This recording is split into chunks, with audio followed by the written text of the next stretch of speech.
விஜய் பிரியங்கா அவர்கள் இப்ப ரீசெண்டா கொடுத்த இன்டர்வியூல ஒரு சில விஷயங்களை அவங்க கல்யாணம் பத்தி சொல்லியிருக்காங்க. அத பத்தி தான் இந்த வீடியோல நம்ம இப்போ தெளிவா பார்க்க போறோம். நம்ம விஜய் பிரியங்கா அப்படின்னு சொன்னாலே நம்ம எல்லாருக்கும் விஜய் டிவி ஆங்கர் அவங்க தானே அப்படின்னு நல்லாவே தெரியும். சோ அவங்க லைஃப்ல நிறைய விஷயத்துல அவங்க ஸ்ட்ராங் டெசிஷன் எடுத்தாலும் அவங்க மேரேஜ் லைஃப் புரட்டி போட்டுருச்சு. இப்ப கூட ரீசெண்டா அவங்க அம்மா ஒரு இன்டர்வியூல சொல்லிருப்பாங்க, என் பொண்ணு ஃபர்ஸ்ட் மேரேஜ்ல வந்து தப்பு பண்ணிட்டா, சோ இனி அந்த தப்பு பண்ண மாட்டேன்னு என்கிட்ட ப்ராமிஸ் பண்ணு, உனக்கு நல்ல லைஃப் இருக்கு அப்படிங்கிற மாதிரி சொன்ன விஷயம் சோஷியல் மீடியால பயங்கரமா ஷேர் ஆயிட்டு இருந்த நிலையில இப்ப அவங்களோட செகண்ட் மேரேஜ் பத்தி சூப்பராவே சொல்லியிருக்காங்க. என்ன முழுமையாவும் ரொம்ப சந்தோஷமாவும் யாராவது பயங்கரமா லவ் பண்ணணும்னு எனக்கு ஆசை. பட் யாருமே இப்ப வரைக்கும் கிடைக்கல. என்னோட ஃபர்ஸ்ட் மேரேஜ் நினைச்சு நான் எதுவுமே ஒரி பண்ணல. நான் தப்பா டெசிஷன் எடுத்துட்டேன் அப்படின்னு நினைச்சு எங்க அம்மா என்னைக்குமே உடைஞ்சு போயிட்டாங்க. கிட்டத்தட்ட 34 வயசுல இருந்தே சிங்கிள் மதரா எங்க எல்லாருமே வளர்த்திருக்காங்க. அப்படி இருக்க ஸ்டேஜ்ல நான் மட்டும் ஒழுங்கா இல்ல, அதாவது நல்லா இல்ல அப்படிங்கறத நினைச்சு அவங்க தினம் ரொம்ப ஃபீல் பண்ணிட்டு இருக்காங்க. ஆனா நான் இன்னைக்கு ரொம்ப சந்தோஷமா இருந்துட்டு இருக்கேன். முக்கியமா சொல்லணும்னா என் தம்பியோட குழந்தையாலதான் அப்படின்னு சொல்லியிருக்காங்க. பிகாஸ் அவங்க தம்பிக்கு ஒரு குழந்தை இருக்கு. அந்த குழந்தையோட அடிக்கடி பிக் போறது, சோஷியல் மீடியால ஆக்டிவா இருக்குது. தென் அந்த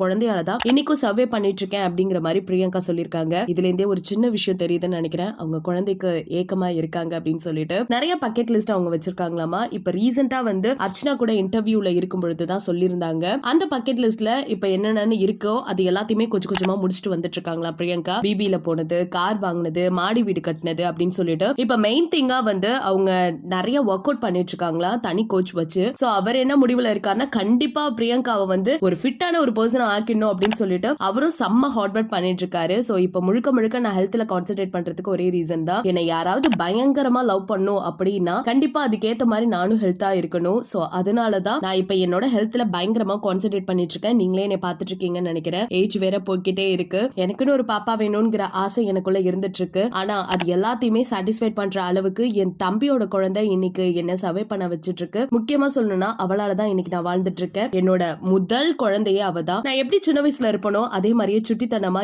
என்ன போலயே இருந்துட்டு இருக்கா. அதனால அவளை பார்க்கும் போதெல்லாம் அவ கூடயே இருக்கணும் அப்படிங்கிறது மட்டும்தான் என் மைண்ட் செட்ல ஓடிக்கிட்டே இருக்கு. கண்டிப்பா அம்மாவோட ஆசையை நான் நிறைவேற்றுவேன் அப்படின்னு சொல்லியிருந்திருக்காங்க. இதெல்லாம் கேட்ட அர்ச்சனா அவர்கள் வந்து நீ ஏன் இவ்வளவு ஃபீல் பண்ற, உன்னையே இப்படியே வந்து சந்தோஷமா காதலிக்கிற மாதிரி உன்னை பயங்கரமா லவ் பண்ற மாதிரி ஒரு பர்சன் கண்டிப்பா கிடைப்பாங்க. முக்கியமா சொல்லணும்னா நீ எந்த ஒரு விஷயத்துக்கு ஏங்குறியோ அது தாராளமா உன் பக்கத்துல தான் இருக்கு, சீக்கிரமா கிடைச்சிடும். உன உள்ளங்கையில தாங்குற அளவுக்கு உனக்கு ஒரு பர்சன் வருவாங்க அப்படின்னு நான் சொல்றேங்கிற மாதிரி அர்ச்சனா அவர்களும் பிரியங்கா கிட்ட சொல்றாங்க. சோ இதுல கண்கழிந்து பிரியங்கா பேசின இந்த விஷயம் ரசிகர்களுக்கு மத்தியில பெரும் பரபரப்பை ஏற்படுத்திருக்கு. கண்டிப்பா நம்ம எல்லாரோட லைஃப்லயும் ஒரு ஏக்கமான விஷயங்கள் கண்டிப்பா இருக்கும். அது எல்லாத்தையுமே பூர்த்தி செய்யணும் அப்படிங்கிறதுக்காக தான் நம்ம இன்னைக்குமே ஓடிட்டு இருக்கோம். ஆனா பிரியங்கா அவர்கள் அவங்களோட ஃபீல்ட்லயும் சரி, அவங்களோட ரியல் லைஃப்லயும் சரி, எல்லாத்துலயுமே அவங்களுக்கு பிடிச்ச மாதிரி தான் வாழ்ந்துட்டு இருக்காங்க. ஆனா ஒரு விஷயத்தை தவிர்த்து சோ அது மட்டும் அவங்களுக்கு நிறைவேறிச்சு அப்படின்னா அவங்க லைஃப் பக்காவா இருக்கும் அப்படிங்கறது அவங்களோட நம்பிக்கை. சோ கண்டிப்பா பிரியங்கா அவர்களே உங்களுக்கு நாங்க வாழ்த்துக்களை தெரிவிக்கிறோம். இந்த வருஷத்துக்குள்ள உங்களுக்கு கல்யாணம் ஆயிடணுங்கிறது தான் எங்களோட மிகப்பெரிய பிரேயே. சோ எங்க சேனல் சார்பாகவும் உங்களுக்கு வாழ்த்துக்களை தெரிவிச்சுக்கிறது மட்டும் இல்லாம நீங்க இந்த விஷயத்தை பத்தி என்ன நினைக்கிறீங்க அப்படிங்கறத மறக்காம நம்ம கமெண்ட் செக்ஷன்ல ஷேர் பண்ணிக்கோங்க.